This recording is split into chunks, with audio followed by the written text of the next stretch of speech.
Lee Cronin's The Mummy. The film opens in Aswan, Egypt. A family arrives at their house and the daughter is distressed to see that her pet canary is lying in a puddle of its own blood. The mother, known only as the magician, takes her husband Gamal down below the house to find a sarcophagus containing a mummy. Gamal asks if it has awakened.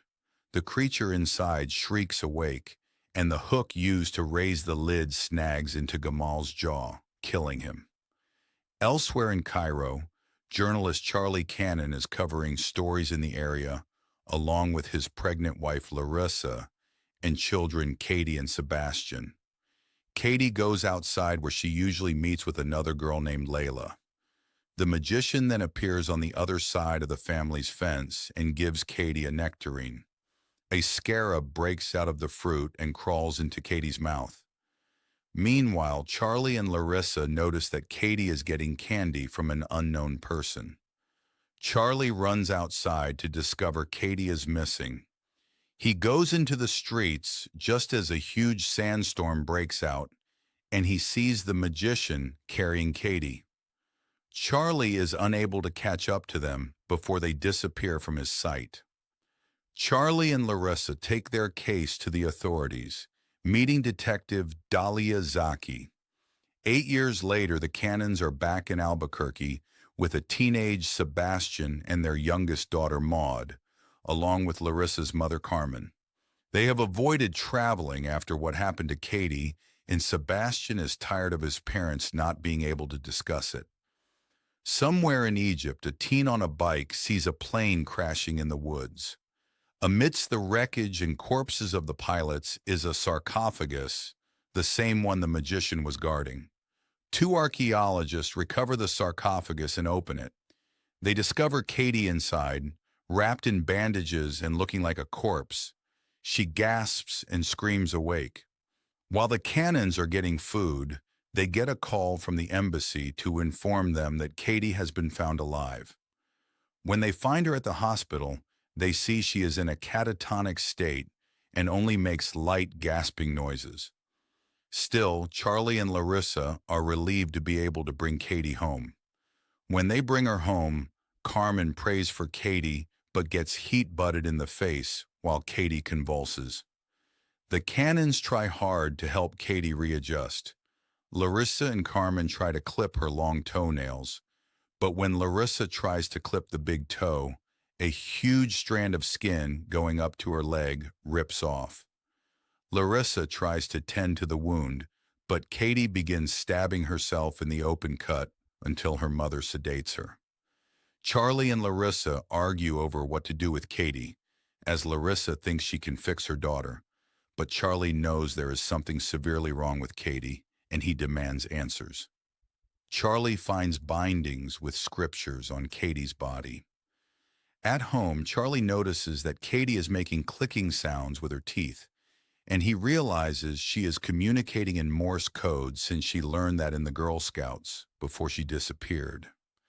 Charlie learns that she is saying Layla repeatedly. Charlie gets back in touch with Dahlia, who agrees to help him. He goes through letters in the basement of support from when Katie went missing. One of them is from Layla Khalil, the girl Katie alluded to in Cairo. Dahlia goes to Aswan and finds the house that contained the sarcophagus.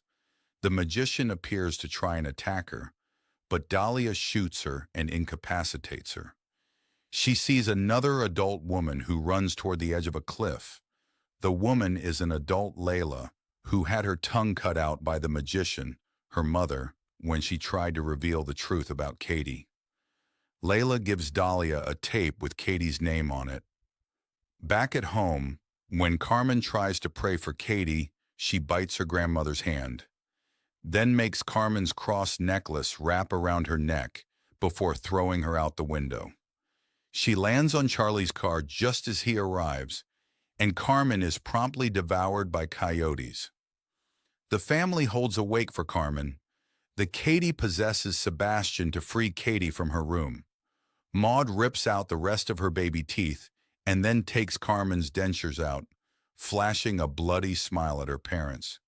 Katie eventually comes down and attacks the preacher by biting his ear off and then jumping into the casket where Carmen's body spills out in front of a mortified Larissa.